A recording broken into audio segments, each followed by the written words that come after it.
Hi hello నమస్తే, welcome to మన 9 TV. నేను శంకర్ గౌడ్.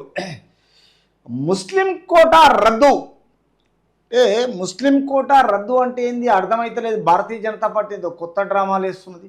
మేము గెలిస్తే ఎస్సీ ఎస్టీ ఓబీసీ రిజర్వేషన్లు పెంచుతాం.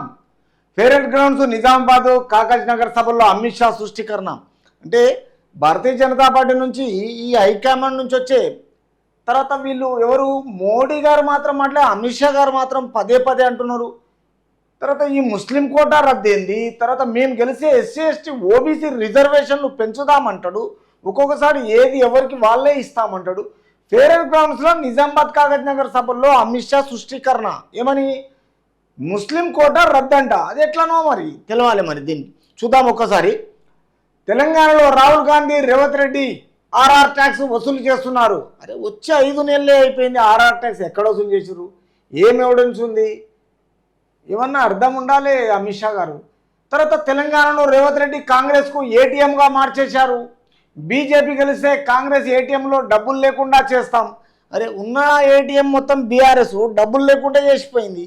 ఖాళీ మిషన్లు ఉన్నాయి. ఇప్పుడు లాస్ట్కి వచ్చేస్తే మీ అతిరేత మహారథులు లేక మొత్తం ఢిల్లీ నుంచి వచ్చేసి ఈడ ప్రచారాలు చేస్తున్నారు. ఈరోజు ఏమంటారు? ముస్లిం కోటా రద్దు అంటారు. తర్వాత ఎస్సీ ఎస్టీ ఓబీసీ రిజర్వేషన్లు ఇంకా పెంచుదామంటారు. మీకు అనుకూలంగా ఉంటే క్యాన్సల్ అంటారు. తర్వాత ఇంకొక రకరకాలుగా మాట మారుస్తారు. ఈ మాట మారవడంలో బీజేపీ గెలిస్తే ఏటీఎంలో డబ్బులు లేకుండా చేస్తారంట. ఎట్లా చేస్తారు? ఎవరికి ఇస్తారు? మీ చేతిలో ఏముందని? బీఆర్ఎస్ అవినీతి సొమ్మును ఢిల్లీ లిక్కర్ వ్యాపారంలో ఎంత పెట్టారో కేసీఆర్ చెప్పాలి. ఈ మాట మాట్లాడిన ఓకే. కేంద్రంలో మీకు అధికారం ఉన్నది. ఇక్కడ బీఆర్ఎస్ అవినీతి సొమ్మును ఢిల్లీ లిక్కర్ వ్యాపారంలో ఎంత పెట్టారో కేసీఆర్ చెప్పాలి. మరి కేసీఆర్ చెప్తారా, కవిత చెప్తారా, కేటీఆర్ చెప్తారా, హరీష్ రావు చెప్తారా? పోనీ దీని మీద మీరు ఎవరితో చెప్పిస్తారు? తర్వాత ఈరోజు వాళ్ళ అధికారం పోయింది. వాళ్ళు చెప్పు చేతులు లేకుండా మాట్లాడుతున్నారు. మనసులో నుంచి భ్రమ ఎట్లా ఉందంటే మేమే ఇంకా అధికారంలో ఉన్నట్టుగా వాళ్ళ మాటలు. తర్వాత ఇలా సొమ్మును ఢిల్లీ లిక్కర్ వ్యాపారంలో ఎంత పెట్టారో కేసీఆర్ చెప్పాలి. ఎట్లా చెప్తాడు? మీకు చెప్తాడా?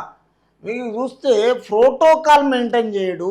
తర్వాత ఒక్క రోజైనా ప్రాపర్ ఛానల్ తోటి మీ ఢిల్లీ అధిరథ మహారథులు భారతీయ జనతా పార్టీ మీ హైకమాండ్ తోటి ఒక్క రోజన్నా మాట్లాడలే మనసు విప్పి. మిమ్మల్ని కేరే చేయడు. మరి అటువంటి ఆయన మీద యాక్షన్ తీసుకోరు మీరు. కాబట్టి తెలంగాణ అభివృద్ధి కోసం కేంద్రం ఎంతో చేసింది.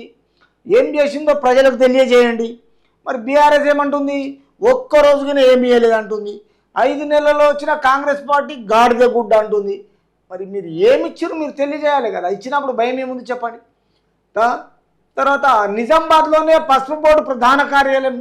అవును, మోడీ ద్వారా పసుపు బోర్డు కార్యాలయం ఇచ్చిండు. ధర్మపురి అరవింద్ తీసుకొచ్చిండు. ఏదో ఇప్పటికైనా ఏమైనా స్టార్ట్ అయిందా? మాటలే మిగిలిపోయినాయి, వాగ్దానాలు మిగిలిపోయినాయి. అక్కడ చూడాలి.